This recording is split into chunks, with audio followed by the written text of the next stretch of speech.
Welcome दोस्तों, आप देख रहे हैं रहस्यमय कहानी आपके प्रिय दीपक कुमार के साथ। तो दोस्तों, आज की कहानी का शीर्षक है दिल्ली की रेलवे स्टेशन।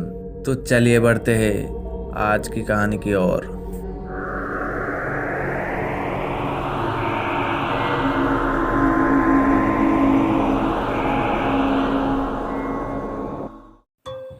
तो दोस्तों, अशोक जी बताते हैं कि हमारी पूरा परिवार गांव जाने वाला था। पापा ने ट्रेन के टिकट भी बुक करवा ली थी। ट्रेन वाले दिन हम लोग समय रहते ही न्यू दिल्ली रेलवे स्टेशन पहुंच गए।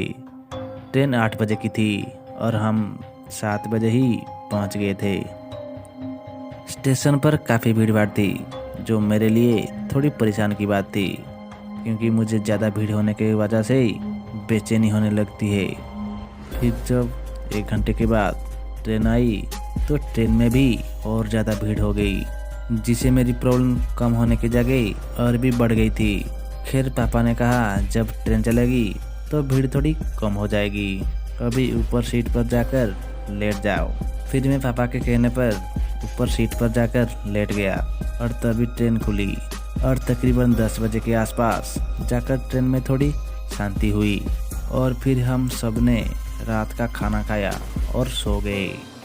आखिर मेरी नींद लगभग 2 बजे रात को अचानक ही खुल गई। उस वक्त ट्रेन में सभी सो रहे थे। ट्रेन में सिर्फ नाइट लाइट ही जल रही थी। तभी मैं वॉशरूम जाने के लिए सीट से नीचे उतरा। वॉशरूम के पास पहुंचा तो देखा कि ट्रेन किसी स्टेशन पर रुकी है। तभी मैं ट्रेन से नीचे उतरा। स्टेशन पर काफ़ी अंधेरा था, मगर काफ़ी लोग चल फिर रहे थे। बाहर हवा भी काफ़ी अच्छी चल रही थी, तो मैं भी वही स्टेशन पर ही टहलने लगी। इसी बीच मेरी नज़र एक लड़की पर पड़ी, जो मेरे को ही घूरी जा रही थी। पहले तो मैं उसे इग्नोर कर दिया, मगर फिर वो मेरे पीछे पीछे आने लगी। मुझे लगा कि शायद वो मेरे से दोस्ती करना चाहती है, मगर मेरी हिम्मत नहीं हो पा रही थी कि मैं उसे टोकूं। फिर वही मुझसे आवाज़ देते हुए बोली, सुनो ज़रा। मैं तुरंत ही रुका और उसके और देखते हुए बोला, जी आप इसी ट्रेन में जा रहे हैं क्या? इस पर वो बोली, हाँ, मगर मुझे यही उतरना था, मगर रात होने के कारण अकेला थोड़ा डर लग रहा है। क्या आप मुझे स्टेशन के बाहर तक छोड़ देंगे?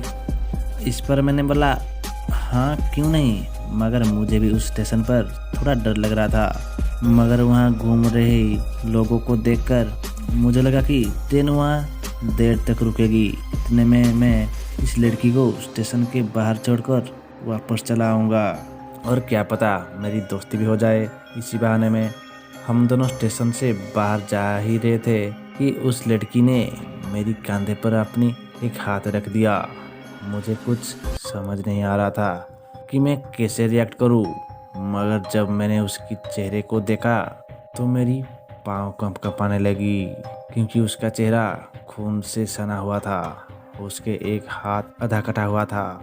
उस वक्त मेरे मुंह से एक बार ही जोर की चीख निकली और फिर मेरी आवाज़ एकदम से बैठ गई, क्योंकि तभी उस लड़की ने मेरी गर्दन में अपने लंबे लंबे नुकीली नाखून घुसा दिए थे।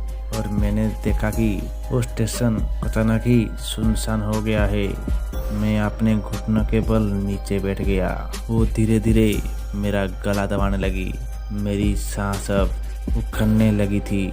मेरी चेहरे पर पसीना ही पसीना था कि तभी मेरे पापा और उनके साथ कुछ लोग चिल्लाते हुए ट्रेन से बाहर आ गए।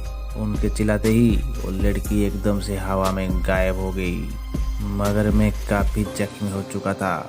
मेरी गर्दन से खून बह रहा था, जो कि बंद ही नहीं हो रहा था।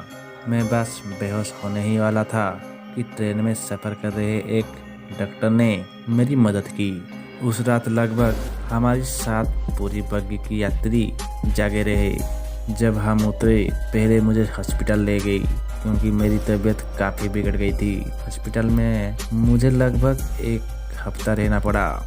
खैर, मैं तो बच गया, मगर इस हादसे से अब मैं ट्रेन में सफ़र करने से भी कतराता हूँ। तो दोस्तों, इस कहानी में बस इतना ही।